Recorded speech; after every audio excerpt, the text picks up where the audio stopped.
Alors bonjour Vincent, bonjour Stéphanie. Bonjour à toi, bonjour à tous. Alors samedi dernier, donc le 31 octobre, vous aviez couvert une manifestation pour ERTV et ça s'est mal passé je crois. C'est le moins qu'on puisse dire. Donc c'était une marche de la dignité contre les violences policières et le racisme, organisée entre autres par le PIR, donc le Parti des indigènes de la République, dirigé par Horia Boutelja, qui est le même travail pour l'Institut du Monde Arabe, présidé par Jack Lang, hein, donc on est quand même loin du Che Guevara et des révolutionnaires dont il se revendique, le PIR. Donc cette manifestation était organisée pour les 10 ans de la mort des deux jeunes qui avaient fui une interpellation policière, c'est ça, et qui étaient morts dans un... Qui s'étaient réfugiés dans un espèce de convoi EDF et qui étaient morts électrifiés. Voilà, donc c'était les 10 ans de cet événement. Et donc on est venu avec ma collègue Stéphanie pour couvrir la manifestation. Alors pouvez-vous d'abord nous parler de l'ambiance de la manifestation? Comment ça s'est passé? Alors l'ambiance, il faut dire quand même qu'ils étaient assez nombreux, puisque les organisateurs parlent de 10 000 personnes, les policiers parlent de 2500 manifestants, donc je pense qu'on était aux alentours de 2500, 3000 personnes, donc il y avait quand même beaucoup de monde. Participer à cette manifestation des organisations de type Front de Gauche, NPA, EELV, Europe Écologie Les Verts, donc de grosses organisations politiques et syndicales. Il y avait aussi la CGT, il y avait la CNT, il y avait Action Antifasciste Paris. Finalement des groupes très hétérogènes qui étaient tous là un petit peu pour des revendications particulières. On ne voyait pas vraiment d'homogénéité finalement dans leurs revendications. Dignité, dignité, ton clan n'a qu'arraché. Dignité, dignité, ta Marie avant Obla. Dignité, dignité, ton Bini à Bobès. Dignité, dignité. L'Algérie a vaincu la Palestine. L'Algérie a vaincu la Palestine. L'Algérie a vaincu la Palestine. La lutte antiraciste et antinationale. Derrière le sionisme se cache le capital. La lutte antiraciste et antinationale. Derrière le sionisme se cache le capital. Donc voilà, donc une ambiance finalement comme toutes les autres manifestations qu'on a couvertes par ailleurs, c'est-à-dire des gens, parce que donc moi j'ai fait des interviews comme d'habitude, en posant des questions même assez simples aux gens, c'est-à-dire qu'est-ce que vous faites là,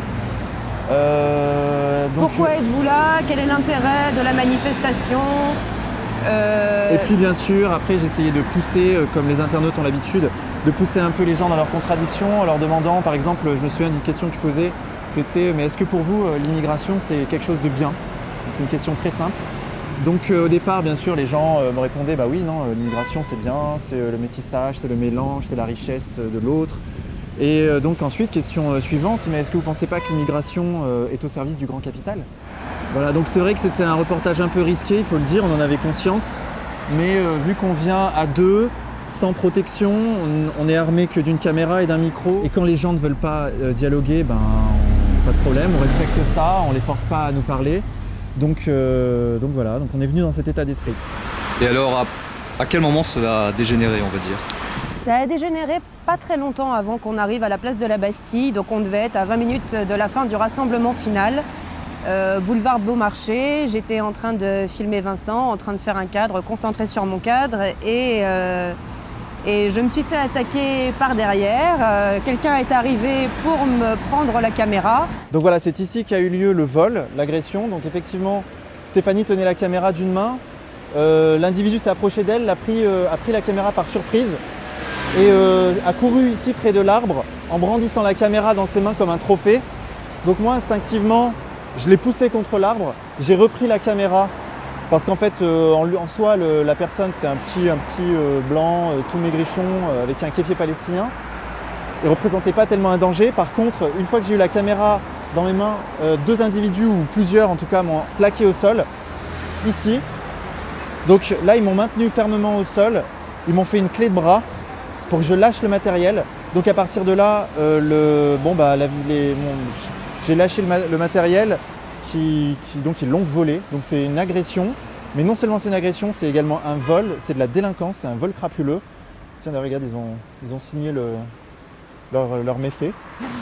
Je tiens à préciser que c'est du matériel qui coûte quand même cher. Ils nous l'ont volé, on a déposé plainte pour ça, donc c'est un vol avec violence. Voilà. Tu saurais nous dire combien ils étaient? Alors moi, j'en ai vu un donc, que je saurais identifier éventuellement.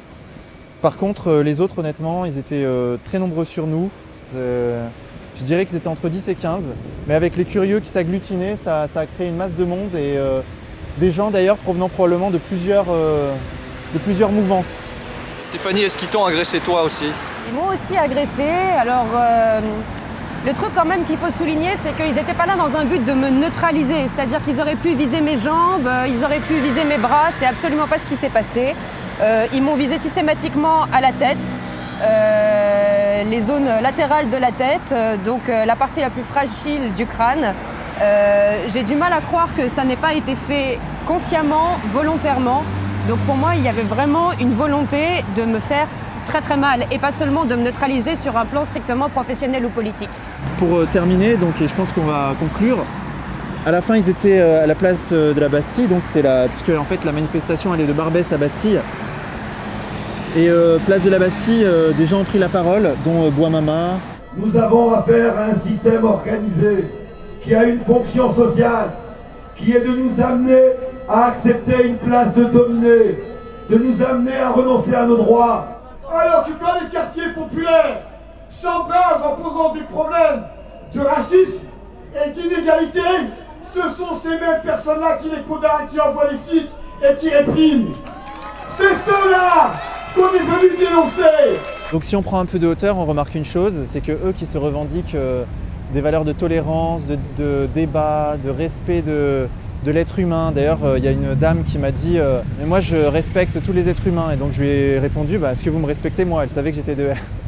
Et elle m'a répondu « Bah non, pas vous, vous, c'est différent. » Donc, en gros, on voit bien qu'ils se revendiquent de valeurs qu'ils ne respectent pas eux-mêmes, c'est-à-dire la tolérance, le débat, la démocratie. Et nous, Égalité et Réconciliation, qui sommes accusés de fascisme en permanence et pour cela agressés, et ben en réalité, nous respectons les valeurs dont eux se revendiquent. Donc si on utilise leurs catégories, c'est-à-dire extrême gauche, gauche, droite, extrême droite, on peut dire que nous sommes, à Égalité et Réconciliation, l'extrême gauche réelle. La vraie association anti-système en France, c'est Égalité et Réconciliation. C'est certainement pas le pire.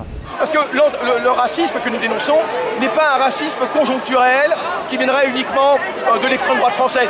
On a affaire à un racisme structurel, un racisme qui imbibe toutes les strates de la société française. On remarque quand même qu'il y a eu plus de peur que de mal, vous n'avez pas de blessures graves. Alors rassurez-vous, Dieu merci, on va continuer à pouvoir exercer notre activité, puisqu'on n'a pas eu de blessures graves, on va très bien. Hein. Ça va, pour moi personnellement une blessure superficielle à la lèvre qui m'a fait ressembler à Ariel Dombal pendant quelques jours, mais ça ne fut pas plus mal finalement. Et une petite bosse effectivement au niveau du front, mais qui me fait quand même me souvenir à chaque fois que je mastique que c'était bien la zone la plus fragile de mon crâne qu'on était en train de viser à ce moment-là. Voilà, pour ma part, j'ai eu une contusion au niveau du cou, de la mâchoire, parce qu'en fait c'était un point de compression quand j'étais au sol. Et quelques coups à la tête qui sont vite dissipés. Encore une fois, je le répète, ce ne sont pas des gens extrêmement courageux. Donc quand ils voient en face d'eux des gens qui réagissent et qui ne se laissent pas faire, en général, leur courage retombe très vite. Voilà, on ne va pas arrêter à cause de ça. Certainement pas. Pas du tout même.